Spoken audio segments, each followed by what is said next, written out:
আসসালামু আলাইকুম রহমতুল্লাহ। সুপ্রিয় দর্শক মণ্ডলী, সোনালী অতীত ইউটিউব চ্যানেল এবং ফেসবুক পেজ সিরিজ আপডেটের আরও একটি নতুন ভিডিওতে আপনাদের সবাইকে জানাই স্বাগতম।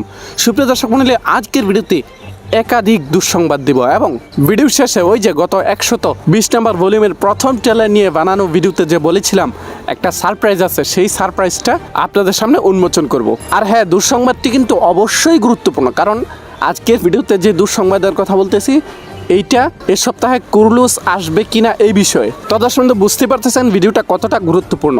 তাই সকলের প্রতি রিকোয়েস্ট থাকবে ভিডিওটি স্কিপ না করে সম্পূর্ণ দেখবেন। তো দর্শক কথা না বাড়িয়ে চলুন সরাসরি মূল ভিডিওতে চলে যাই। ফিরছি ছোট্ট একটি ইন্টুর পর। أشهد أن لا إله إلا الله وأشهد أن محمدا عبده ورسوله দর্শক প্রথমে আলোচনা করব দুঃসংবাদ নিয়ে। প্রথমে বড় দুঃসংবাদটি নিয়ে আলোচনা করব। বড় দুঃসংবাদটি হচ্ছে এই সপ্তাহে অর্থাৎ 29 তারিখ বুধবার রাত্রে কুরুলুস ওসমানের যে 120 নম্বর ভলিউমটি তুর্কিতে প্রচারিত হওয়ার কথা ছিল এবং 30 তারিখ বৃহস্পতিবারে যে আমাদের 120 নম্বর ভলিউম সাবটাইটেল সহ পাওয়ার কথা ছিল, সেটা কিন্তু হচ্ছে না এই সপ্তাহে। জি দর্শক, এই সপ্তাহে আমাদের কুরুলুস দেখা হচ্ছে না। আমাদের কি কুরুলুস ওসমানের 120 নম্বর ভলিউমটি দেখতে হলে এক সপ্তাহ সময় বেশি অপেক্ষা করতে হবে।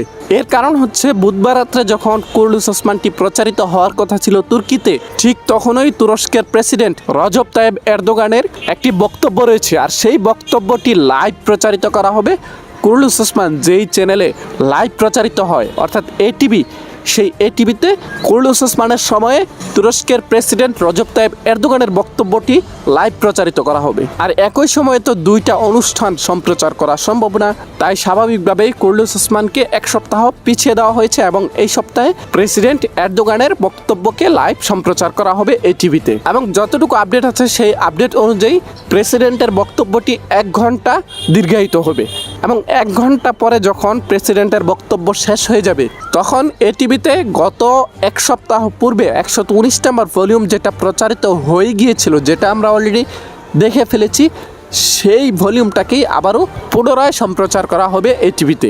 এক কথায় বলতে গেলে এই সপ্তাহে কুরুলুস ওসমানের নতুন কোনো ভলিউম আসবে না। কুরুলুস ওসমানের 120 নম্বর ভলিউমটি দেখতে হলে আমাদেরকে আরও এক সপ্তাহ অপেক্ষা করতে হবে। এবারে কথা বলবো আরও একটি দুঃসংবাদ দিয়ে। দুঃসংবাদটি হচ্ছে বোরান আল্প চরিত্রে অভিনয় করা অভিনেতা করোনায় আক্রান্ত।